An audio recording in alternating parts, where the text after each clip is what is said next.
And hello everyone. This is going to be my second video as a response to Shannon of YouTube and Social Change because she is looking for a discourse and I love me a good discourse. This one is going to be about sexism, feminism and women's voices. And I'm going to wager that sexism and feminism aren't the same thing to her. So I'm curious where this is going to go. Let's jump in. Oh, I'm sorry, people. Her video starts with a trigger warning. I replaced that with me. There are no trigger warnings. I'm sorry. We're just going to jump right into the thick of things with today's discussion on women of YouTube, sexism, feminism, and women's voices. In 2014, BuzzFeed released a video entitled What It's Like to Be a Woman on YouTube. Oh, I'm sorry. I never considered BuzzFeed a legitimate source of anything but humor. Yeah, but this is the same BuzzFeed that had the movie 36 Questions to Men from Women and stuff like that.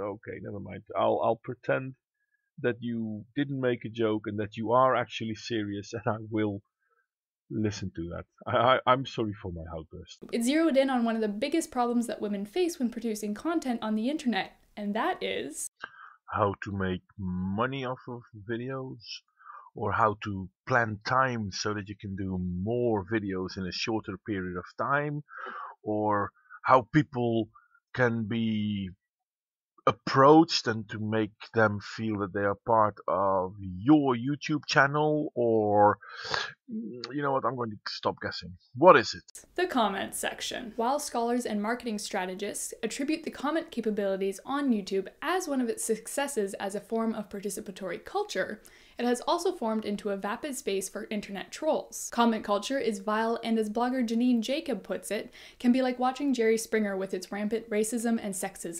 So people who make them money off of selling stuff and getting people to notice stuff say that the comment section of YouTube is a positive thing and it helps promote whatever it is they do.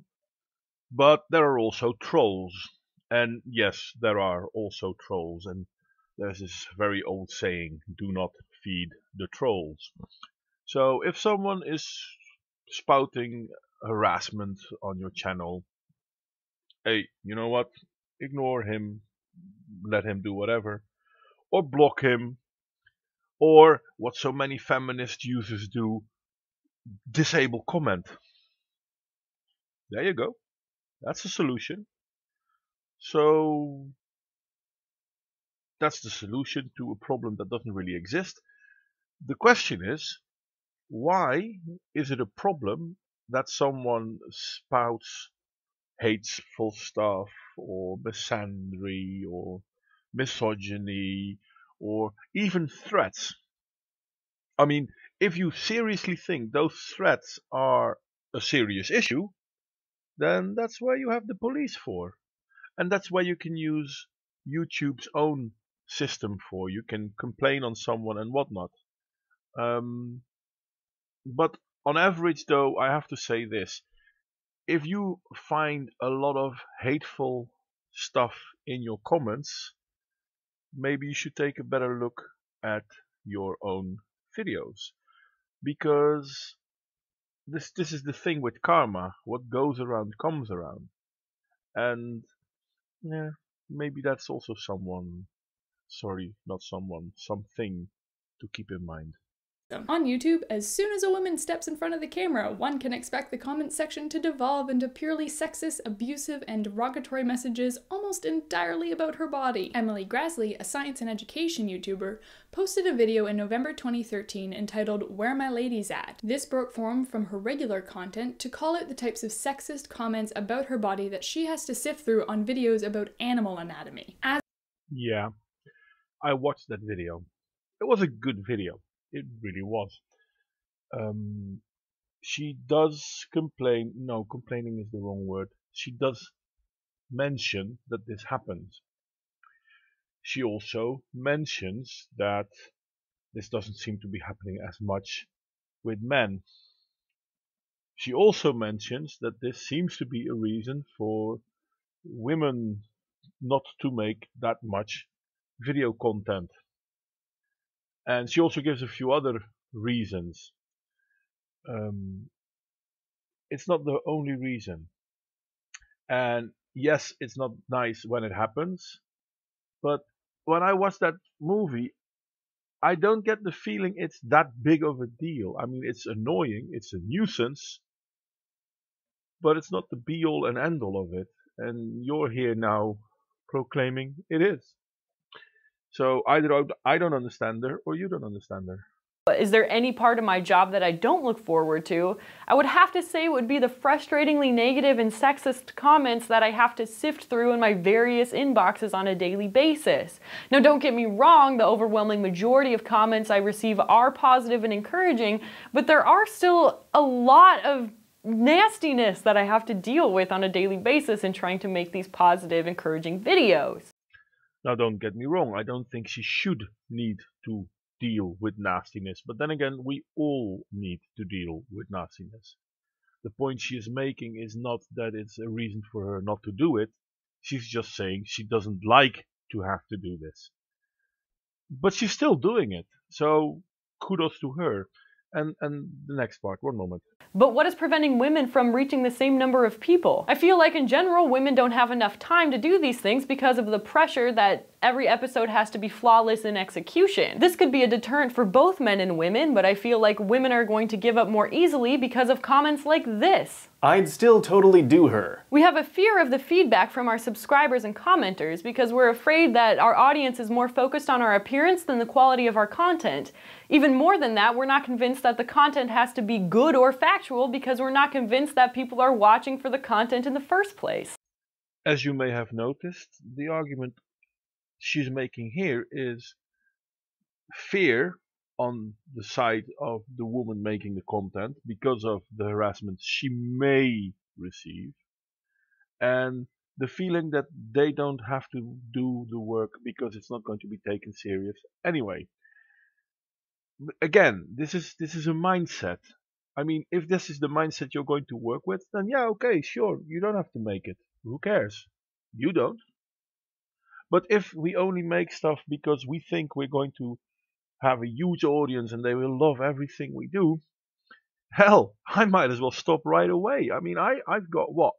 A handful of subscribers? I still make this content in the hope someone will see this and someone will respond to it. Just like I assume you made yours. We can't let fear be our guiding light. Basically, that's what she's saying. And I agree with her. As with the women in the BuzzFeed video, the focus was to expose the horrific comments they receive on every video they create and how it affects their work and their mental health. First off, I can't give a rat's ass about the BuzzFeed women. I'm sorry. I've seen some of their work, and it's basically blatantly insulting to men. Most of it, anyway. So yeah, there's that. And secondly, come on, you're not going to do this because you're afraid of something? And you're not afraid of physical harm. You're not afraid of actual violence. You're afraid of someone not liking your content, or someone commenting about how you look, or someone threatening you with sexual violence. Come on, even if that is true, there are laws in the world. You can go protest to YouTube, you can go to the police. That's what they're there for. They might not take you too serious. Yeah, I mean, let's be honest. I can see it happening now. Yes, officer. Can you help me? I'm sorry, madam. What's the problem? Someone said something sexually charged at me on YouTube. Okay, who is it? Well, it was Jackass22. Okay, who is Jackass22? Well, I don't know. Then why do you feel threatened by it? I don't know. I know my role-playing skills aren't that good. Time and time again, female YouTubers are forced to cringe when faced with the comment section of YouTube. They are faced with the option of either ignoring them or disabling comments on their videos. Many do neither of these, leaving comments open and reading through them because they believe in the opportunity for open and participatory discourse in hopes of finding constructive messages. These women are tired and angry that this is something that is normalized with their participation in online culture, but feel lost on what to do about it. But it is the very creation of these videos that expose comment culture and bring the issue to the forefront to an audience who has either turned a blind eye or may not fully understand the volume and impact of these comments. Well, I'm bad with names, but I know there are plenty of female YouTubers out there that do not disable content and do go through their content. And funny enough, they don't seem to be getting a lot of flack. I'm not saying they're not getting it at all. I'm just saying not a lot. But yeah, there are also YouTube females who do get a lot of flack. On average, if you post sexist shit, people respond in a sexist way. If you are offensive to some will be offensive to you. You might not feel you are offensive, but that's the thing with offense. Offense is maybe not really given, but it's maybe definitely taken. And maybe that's one of the reasons, but by far it's not the only one, because there are trolls on the internet and there are idiots. We'll call it like that. So if you're going to bury your head in the sand because otherwise men are going to be nasty to you, or boys, or even girls, let's be honest, then yeah, bury your head in the sand, but you'll suffocate. So might not be the best idea. Given the extreme sexism and misogyny these women deal with, it is even more challenging still to create content focusing on discussions of feminism. And yet, they are doing it. YouTubers like Francesca Ramsey, Akela Hughes, Megan Tonjes, Hannah Witten, Lacey Green, Megan McKay, and many others create videos that delve into topics of feminism and what it means to be a feminist. Wow. I'm sorry, but Francesca? Seriously? MTV Decoded Francesca? I have yet to meet another person in this world that is as vile a racist as she is. And you're going to mention her as a good example? Now, I'm trying to be nice and I'm trying to be polite and I'll not try to swear as much. But seriously? That's one of the women you feel is being harassed by men? Have you ever actually watched any of her stuff? And Lacey Green? I guess it's getting problematic up in here now. I mean, she is, of course, a feminist. She says so herself. And then she is surprised. Well, I don't think she is surprised, but you sound surprised that there are people who are against feminism. Feminism, who in itself is, well, not so much who, in itself is a segregatory movement. It's talking about women rights. Now, if you're an egalitarian movement, you talk about the rights for everyone. But they're not doing that. They've never done that. They have been a segregatory movement from the very get-go. There is nothing feminism has achieved that was good for society as a whole. They try to be, well, they pretend to be good for society as a whole, but they talk about one group of society. And that group of society already has the most rights in society. And yet still it's not enough. I'm sorry. You want to say that women that talk about getting more rights for women over men, because men have it all and women have nothing, they're not really that nice people. Basically, they're hate mongers. And yeah, if you sow hate, you will reap hate. That's simply how it goes. Side note, there are also many female YouTubers who do not speak directly on social issues in their content but are also worth watching. These previously named women speak out because they feel it is important to educate on issues like pay equity. I'm not going to laugh again, but they want to educate people on pay equity. something that is arranged by law in America since 1963. And at this very point in time, women out-earn men on the same jobs. Okay, there are more rich men than rich women, I'll grant you that. But me and my colleague, if she's a female, she'll probably out-earn me. Till a certain age, because then she'll drop out of the workforce and I'll keep working.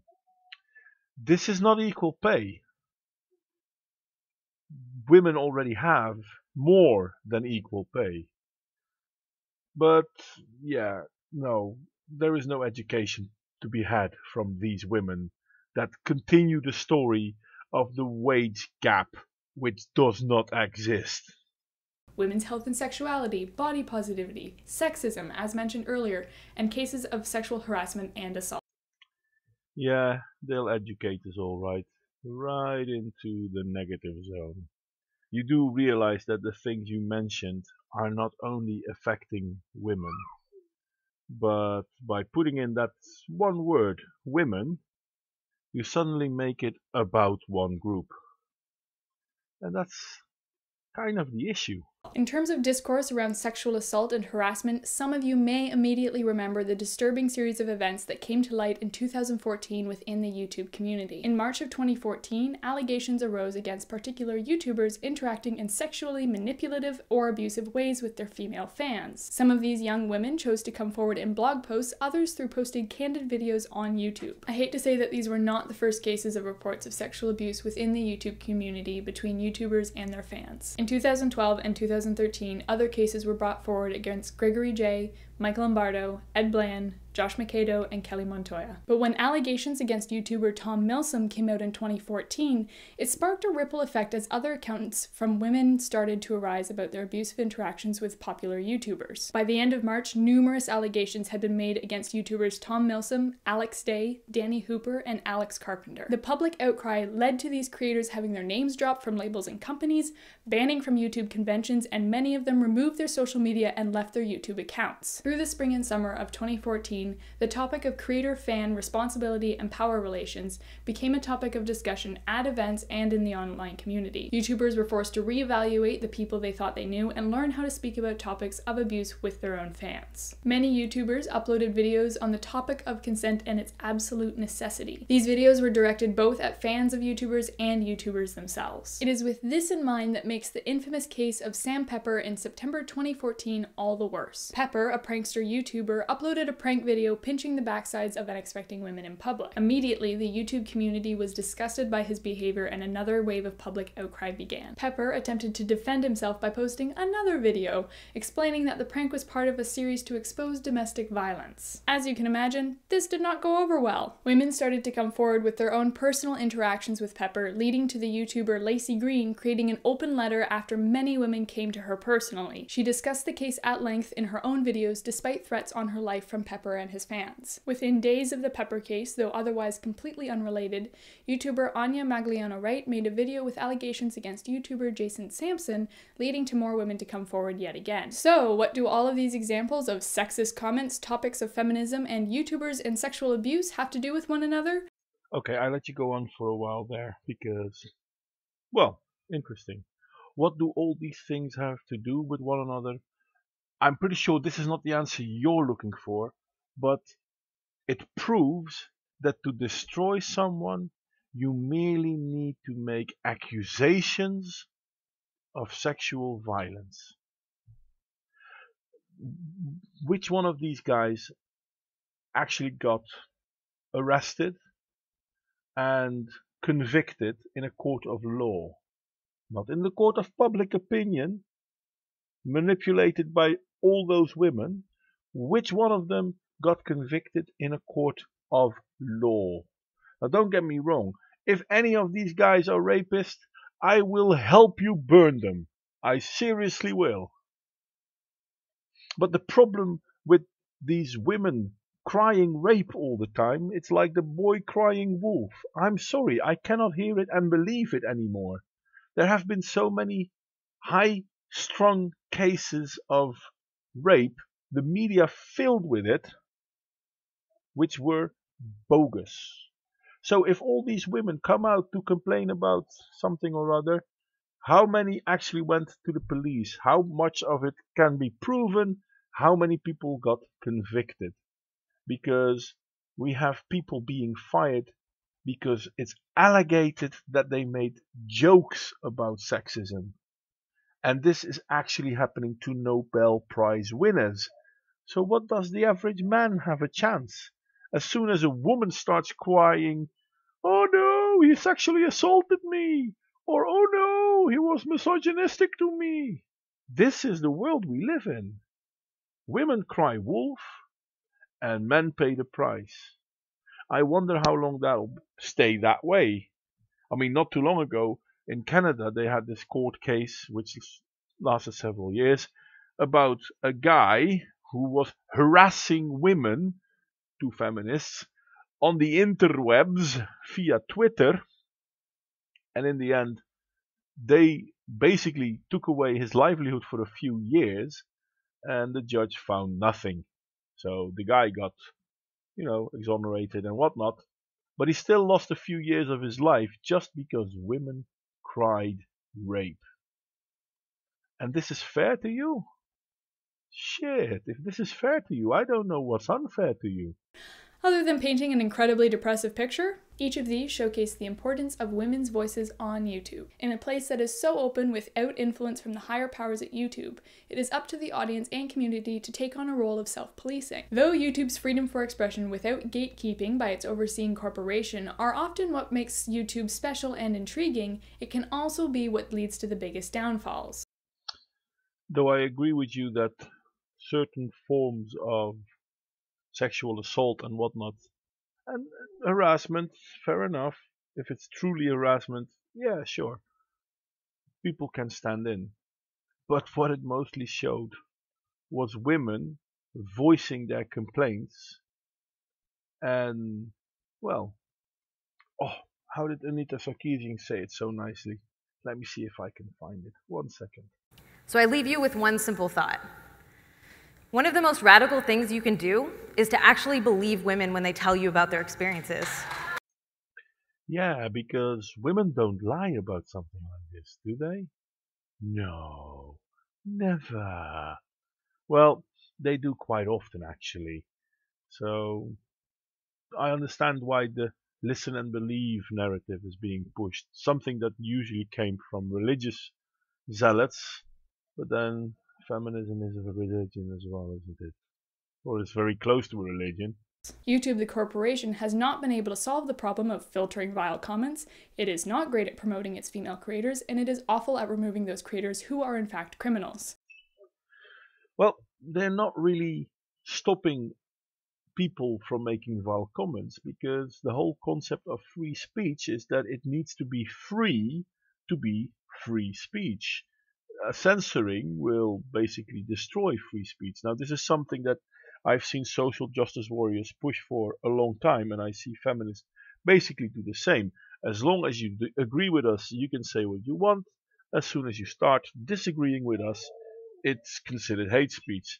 Personally, I think it's the other way around, though. I mean, even if you agree with feminists, then maybe you need to wonder why you agree with feminists, because they are segregatory. They really are.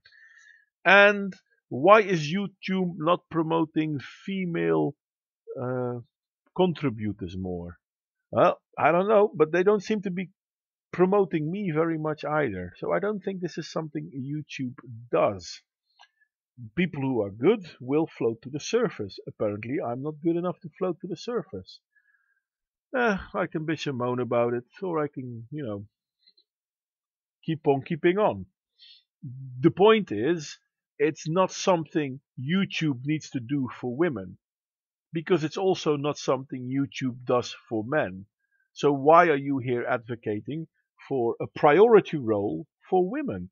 How is that fair? And you say YouTube is not doing anything against criminals.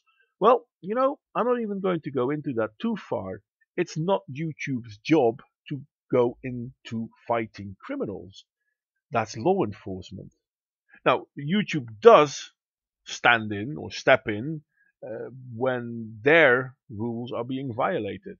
and they do so very easily. Hence the many doxings that we've seen and the many false DCMA flaggings that we have seen. Because as soon as an anti-feminist posts something that feminists don't like, or an MRA, or Thunderfoot, I mean, how many times have they tried to get this dude off YouTube? Feminists have.